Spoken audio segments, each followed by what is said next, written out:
My parents always told me, I came from Mexico. I'm not seeing my parents for 20 years so you could graduate from high school, so you will have a degree, so you won't get pregnant at a young age. So when I got pregnant, I was like, wow, like my parents sacrificed so many things. They work in the fields, they get minimum wage jobs because they want us here. So for me, it was very important to stay at traditional high school.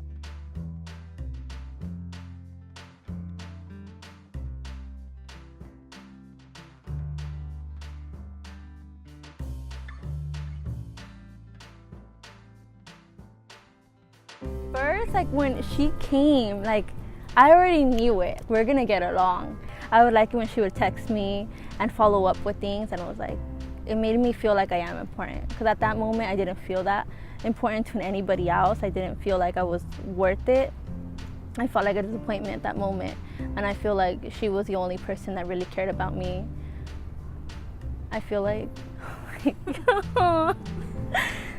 she made me feel wonderful. She made me feel special. And once a month I would see her, but it was the best day of the month. She would always keep me accountable to my stuff. And honestly, it's crazy. Like sometimes I'm in my college classes and I feel like I hear Iselda behind me telling, Brenda, you need to do homework, or Brenda, you gotta do this. And I'm like, wow, I do.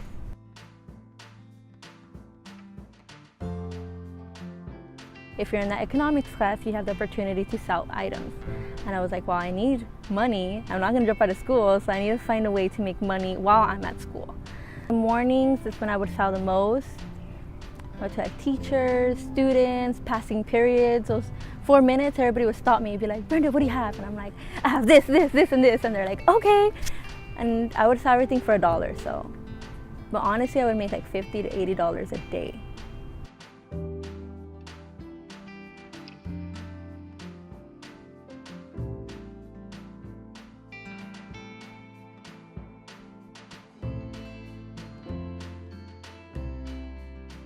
I asked my teacher, like, hey, I have a son, I really want to attend your class, is there any way he could come? He's like, okay, as long as he doesn't make that much noise, it's great. So she was a very supportive teacher. I had a seat right next to me that my son would always sit.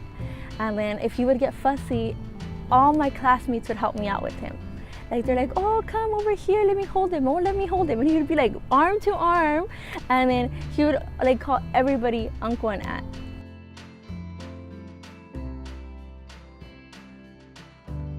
What I know is that I do want to start a business.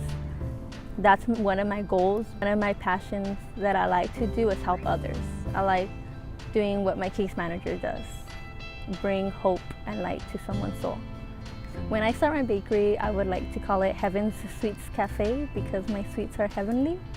And my ultimate goal is to have teen moms work there, because I know at a moment when you're a teen mom, it's hard to find a job, find a harder job to like fit your schedule, especially if you want to take care of your son or your daughter. I want like my place to be welcoming, like a family environment.